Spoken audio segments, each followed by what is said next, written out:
Charlie Parsons for Boxing Social in association with William Hill and Empire Fight Store. Seems I can't interview either one of you without you being together. It was the same at the launch press conference. It's different here, fight week, starting to feel very real. I will say I'm a bit alarmed. I don't know if my arms are actually going to reach over to you to get the mics in the vicinity, but we'll try anyway. Chantelle, firstly to you, does it feel real yet? Yeah, it feels very real. Fight week, raring to go, and can't wait to get down to business on Saturday. Jamie? Absolutely, mate. It's to be honest, it's felt real ever since it was announced, and you know, it feels like the camp's gone really quick, doesn't it? So from the point where we had the press conference until this point, come round really quick. So which is always a bonus. Let's talk a little bit about camp and divulge into that then. Katie Taylor comes up in weight. She's never really been a massive 135 pounder. Now coming up to 140. I suppose the only thing that's in her advantage is the fact that it's in Ireland, and that is a massive advantage. For you and the team, is there any worry about sort of scorecards and things like that, or do you not able to process stuff like that? You just have to see the fighting hand come Saturday night. I think I can just control what I can control, and I'm going to have faith in the judges that it's bad for boxing if they do make any bad decisions, and I'm going in there not to have a close fight anyway. So I just got to win convincingly, and obviously that's a huge task because Katie Taylor is an amazing boxer and she's pound for pound best, so it's a massive task ahead, but one that I think I can dominate. So I'm not going to leave it down to the judges to have a close fight where it will sway Katie's way. If it is a close fight, I know it's going to sway Katie's way because I'm in Ireland, it's Katie Taylor, so I just can't let that happen. Yeah, I mean, again, control the controllables. That's the only thing we can do. So we've done everything we possibly can. What we're in control of. You know, every box ticks as far as I'm concerned. So all we can do is go in there, do perform to the best of her ability, and if she does that, I believe she'll come out victorious regardless. You know, I've got my faith in the judges, even though you know past history has probably tell me I shouldn't have. But I think because of those scenarios and situations what have happened over the last couple of years, then we'll have a fair result. I suppose it's history for whoever wins in this. If it's yourself, obviously you become the first person to take that O off Katie and also do it in a place in Dublin. Does that make it almost more special for you, the fact that it's sort of being teed up to be everything for Katie? Technically, I mean, it's weird when you talk about A-sides, etc., because it is, you know, you're the champion in this division, right? She's the one stepping up to you. But at the same time, people sort of feel like you've got a lot to prove, Chantelle. How do you sort of deal with that? I feel like I've got no pressure. Like, I'm quite glad because I think all the pressure's on Katie Taylor, not on me. And he said then about Katie Taylor not being no losses, whereas there has been 3 fights where she could have took that loss quite convincingly. So I've not had that situation. I feel like all my fights, my closest fight was probably Mary McGee, but I won majority of them rounds as well, so I've not been in them split decision kind of fights.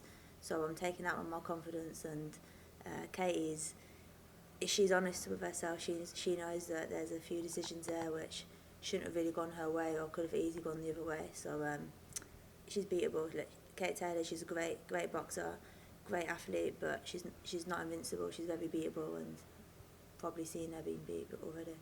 Great boxer that she is, but at the same time there is a history, like you mentioned, of her sort of being pulled perhaps into the wrong fight, the fights that don't suit her, been questionable decisions in both Pursuit fights. People argued and denied about the Serrano fight as well. Do you believe that there's almost a blueprint there, in that if you rough her up and sort of take it into a gunfight, you are the bigger person, you are the person that's going to be punching harder, that if it does get pulled into that sort of fight, ends up being one on your side? I think Katie Taylor is a homecoming, so she's going to be the very best Katie Taylor on the night, which I'm going to be the very best Chantelle Cameron. I've always wanted this fight I believe I can win, my biggest fight, and a fight that is really going to open up doors for me when I win. So I just think I'm all wrong for Katie. I'm probably her worst nightmare, and what we've been training in the gym, I wouldn't want to fight myself. So I kind of think Katie Taylor's in for a head of a night. Yeah, I agree. From what I've seen with Shan training, I'm just thinking, you know, everything you're saying is absolutely spot on. I can't fault you today. You know, if I was marking you out of 10 today, it'd be like a 9.5. You're doing really well today. You know? Where do we get the other half a mark from? Well, she'd have to be consistently doing it, and at this moment in time, she's only sort of she's brand new to sort of doing really good interviews. So, or is it not the interviewer? I was like, wow, it sounds like you know what? It could be compatibility. That's what it could be down to. But to be fair, Parsons, she's been doing it on a regular basis today, regardless of who's in the interview. Okay. So that's why she's getting high marks. Fuck me. All right, yeah, no. Yeah. I was hoping the credit. I thought you forgot the question because you seem to be like. I probably have forgot the question now because we've gone off tangent. So have I, but that's what makes these interviews fun. You want to stop fucking about, by the way. This is why I have. This is Series Fight Week. Come on. I don't want to keep you guys for too much longer. I know that there was a period in the last couple of years, Chantelle, where not everything went your way. And it was a difficult time, and you felt like you had to call for things, and things didn't always go your way. And now you sit here, you are the undisputed champion of the world. I was there on that night in Abu Dhabi. I know how much it meant for you guys. Another opportunity to prove exactly, even if they're, you know, it looks like most of the doubters are gone, but there will still be a few. And to prove to yourself, you know, this is history come Saturday night. Yeah, definitely. Boxing's been a roller coaster, and I'm proud that I persevered because I know a lot of people in my position wouldn't have. They would have given up and walked away from the very start of my boxing career. It wasn't plain sailing, and I learnt the hard way, but I fell into a good team, fell into good hands. And then, obviously, the promotion side of things, there was a bit of frustration with getting fights that I wanted. I felt like I weren't getting the fights that I wanted as well, and everything seemed a million miles off, and I didn't think... Everything happens for a reason. Yeah. That's the old thing is when you come up against adversity and stuff.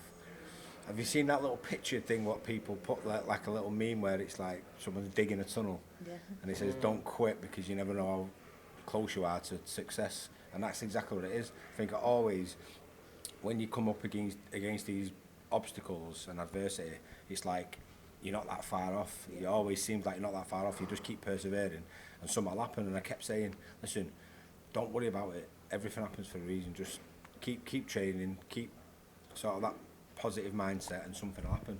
And then all of a sudden, trust the process. All of a sudden, Katie Taylor called her out, and that was it. Chantelle, Jamie, finally from me, what happens Saturday night in the Free Arena, Dublin? You'll see Saturday night. Oh, come on. Can you an give me a emphatic there we are. Chantelle Cameron win.